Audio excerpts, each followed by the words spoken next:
अस्सलामुअलैकुम जी। Fundamental of physics Halliday Resnick Walker का 10th एडिशन है। चैप्टर 13 है ग्रेविटेशन का, प्रॉब्लम 14। वो कहता है तीन पॉइंट पार्टिकल्स हैं जो कि एक्स वाई प्लेन में रखने हैं। दो में उनमें दिखाया गया है मैं पार्टिकल ए जिसका मैस 6 ग्राम है, पार्टिकल में बी जिसका मैस 12 ग्राम है। उनके बीच की दूरी हमें बता दी गई है 0.5 मीटर की है, एंगल 30 डिग्री है। अब वो कहता है पार्टिकल सी 8 ग्राम का है मगर वो दिखाया नहीं गया। वो कहता है नेट ग्रेविटेशनल फोर्स जो ए और बी पे लग रही है वो फोर्स भी हमें बता दी और वो किस एंगल पे लग रही है वो भी बता दी। ठीक है, वो कहता है एक्स और वाई कोऑर्डिनेट बताओ सी के। अच्छा जी, तो अब पहले ए और बी वाला मामला हल कर लेते हैं कि ए और बी में जो फोर्स लग रही है उसके बीच की दूरी भी पता है, मैसेज भी पता है। तो हम कह देते हैं कि भाई ए और बी में जो फोर्स लगेगी वो 1.9 टू 10⁻⁴ है। अब आपके पास जो नेट फोर्स है वो कौन सी होगी? तो इसका मतलब जो आपके पास ए बी और ए सी की वजह से लगेगी। मैंने सी भी अब प्लेस कर दिया। अब सी का मैथ भी हमें दिया हुआ है। अब क्या है जनाब कि हम कहेंगे कि ये फोर्स जो नेट होगी, अब आपके पास दोनों हमें नेट फोर्स भी पता है, ए बी भी पता है, तो ए सी की फोर्स निकाली जा सकती है। तो पहले मैंने ए और बी पे लगने वाली फोर्स निकाली, ठीक है। फिर मुझे आपने जो ए और सी पे लगने वाली फोर्स है वो उस टूल से निकाल ली। अब ए और सी पे जो फोर्स लग रही है वो जो मैंने कैलकुलेट की है उसमें मुझे एम ए भी पता है, एम सी भी पता है। जो ए और सी के बीच की दूरी है वो नहीं पता, तो वो निकाल लेते हैं, 0.4 आ जाएगा। अगर हम कहें कि एक्स कंपोनेंट बताओ जी नेट फोर्स का, तो हम कहेंगे एफ नेट कॉस, उसने हमें बताया था कि वो किस एंगल पे लग रही है नेट फोर्स, ये वाली। तो अब आपके पास नेट फोर्स की वैल्यू उसने हमें खुद से दी हुई है कि भाई 2 पॉइंट आपके पास ए पे जो नेट फोर्स लग रही है वो कितनी है, 2.2 × 10⁻⁴ एंगल जो उस पे बन रहा है -163।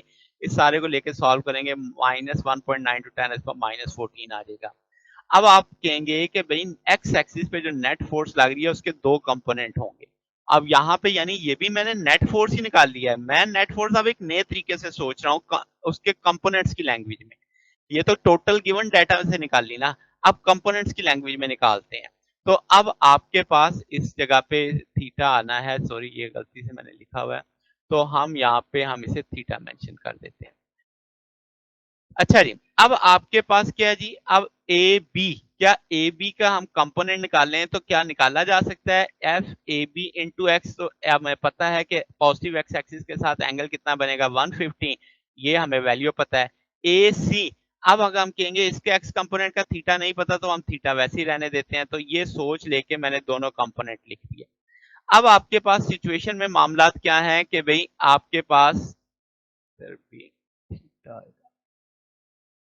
अगर हम कहें कि अगर हम इसका परपेंडिकुलर फॉल कर दें, ये बेस हो जाएगा, ये परपेंडिकुलर हो जाएगा, तो एक्स बी जो बी का आपके पास ये कंपोनेंट आएगा, डी बी वो डिस्टेंस आ जाएगा, base over hypotenuse cos theta के बराबर आ जाएगा। तो वो कॉस 150 की वैल्यू मैंने डाल दी। इसी तरीके से नीचे वाली फोर्स का कॉस थीटा निकाला जा सकता है, एक्स सी आ जाएगा और डी ए सी आ जाएगा जो इसके बीच में होगा। तो उसका भी वही बेस ओवर हाइपोटेन्यूज वाला कंसेप्ट डाल दिया। अब इन सबको आपस में मल्टीप्लाई कर दिया। इन सारों की वैल्यूज पता है, जी भी पता है, एम ए भी पता है, सारी वैल्यूज पता है, D A B D A C हमने अभी भी निकाल लिया था। उन सबको वैल्यू डालेंगे, एक्स सी नहीं पता हमें, तो वो एक्स सी का कंपोनेंट आ जाएगा 0.20। नेगेटिव इसलिए आया क्योंकि नेगेटिव एक्स एक्सिस पे होगा। इसी तरीके से अगर हम कहेंगे चूंकि दोनों पर एक्स और वाई कंपोनेंट परपेंडिकुलर होते हैं तो डी ए सी हम निकाल सकते हैं। डी ए सी पता है, एक्स सी पता है, तो वाई सी बराबर आ जाएगा -0.35 मीटर के। तो ये जनाब हमारे पास सोल्यूशन है। अगर आपको इसमें कोई बात पूछनी हो, डाउट हो, तो नीचे कमेंट्स में पूछ सकते हैं। वीडियो अच्छी लगी हो तो वीडियो को लाइक कीजिएगा, दोस्तों के साथ शेयर कीजिएगा, चैनल को सब्सक्राइब कर दीजिएगा।